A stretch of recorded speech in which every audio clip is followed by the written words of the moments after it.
Thank you. Great presentations. We have a few minutes for questions. Would anybody like to pose any questions to the panel?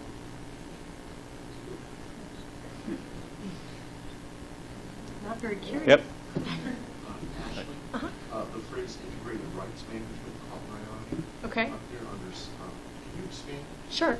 Yeah, that's really what I was, I think that was on the Summon Index slide probably. That's really about the part that I mentioned previously, which is, you know, Summon can search broadly across lots of different content. So that Summon Index is really global in nature, right? But one of the things that we need to do for libraries and for the community is to present in the results screen those items that the libraries actually offer access to. So that's what that is. And what that really takes is combining our knowledge base and the information that libraries manage on the back end and feeding that downstream to Summon so that when a patron does research, they're presented by default in many cases, I think in most cases, with only the things that the library offers access to.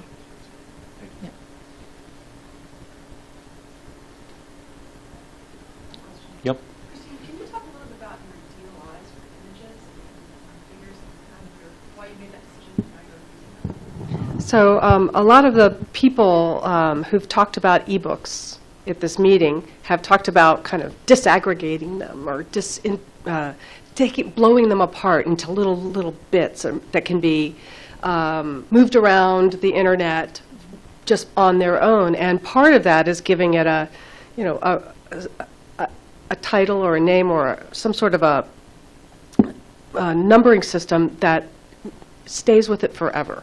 So a DOI is something that you assign and register that it never goes away. And in fact, Crossref does not want you to ever change your DOIs at all. You can change your URL a billion times as long as you go back and say, this URL now points to this DOI all the time, or this DOI now points to this URL all the time. So I wanted to make sure that pieces of our books were discoverable just on their own. So the production editors didn't like it, but I said, from now on, everybody, you have to assign DOIs to every bit, to the chapter, to the figures. They were stopped short on the tables. That's my next push. But plenty of scientists need to just download a table for a PowerPoint presentation, and I want to make sure that that author and the publisher get recognized for that effort. So we assign them like crazy. There's a lot of work making them as short as possible. So, they don't want to have a long string of stuff that, in case people need to handwrite. Did I answer your question? I mean, we just decided that, yes, okay. Absolutely. So it's just, it's a permanent tag. And it includes the figure legend? No, it does not. Okay. Yes? Related question. Now that you've got all these granular DOIs, do you also use them in your content management, how you manage this content? Do you use them in workflow at all? No, we haven't gotten there. Our workflow is still not as automated as I would like it to be. That's hard. So one of the things that has been both good and bad from my association viewpoint is that we have production editors who've been there like 20, 25 years. They've had to deal with a lot of change, especially in the last 2 years. And so I've done sort of a soft revolution as much as possible to keep them in place because our authors appreciate our production editors. The quality of what we provide to them and the service has part of our reputation and part of our brand. So we want to keep everybody happy. And so that process hasn't been integrated. We did make a stab at trying to do XML first workflow at one point, and that would have been a good place to insert the DOI and have that, but that sort of crashed. So. Experiment, fail fast, fail cheap, that sort of stuff. So no, it's not part of that. It's just something I've forced on them to do.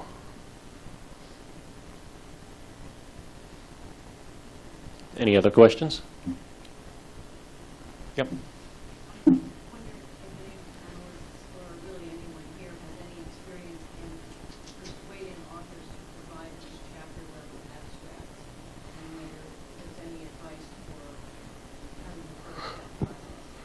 I have. So one of the things that we instituted was an online submission and review system, just like journals have been using for many years. And so part of the process is the author must submit an abstract. It's a necessary step. We haven't had a single author give us any pushback. Are these multi-authored? Multi-authored, right. So our textbooks that are single or couple of authors, they're not as comfortable with providing abstracts because they're like, well, you know, but people who understand what an abstract is used for, and I think education is really important for your authors, is this will help people find your content. So make sure it's a good abstract. Don't sell the farm. Leave some unknowns, but make sure that it's a good representation of what you're talking about. So I think they provide them quite willingly once they understand that their stuff will be found.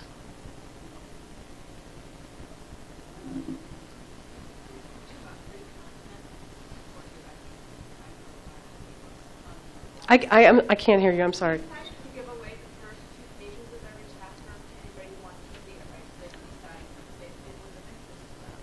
Right. Aside from abstracts, have you gone to authors and said, make sure the first 2 pages include some particular kind of information, or just anything goes? No, because we had to digitize a backlist of about 15 years. And so all the stuff was created before people thought about the actual presentation, before they thought about how good their chapter title should be, things like that. So we are working going forward on trying to not, don't put your summary on page 2.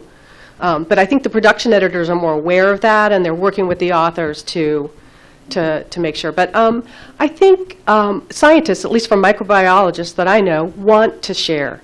A lot of them want to give away their stuff. I'm the one that keeps it behind a paywall. And so that's not really on their mind. They want to educate, they want to inform, and they want to share.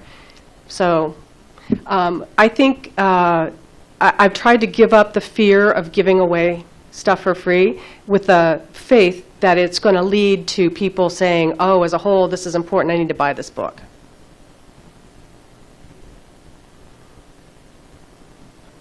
Any other questions? Well, I'd like to take this opportunity to thank the speakers, the fantastic presentations. Really, our goal was to give you some very practical information as well as, conceptual information. So we hope this was valuable to you, and thank you for coming. Safe travels home, everyone.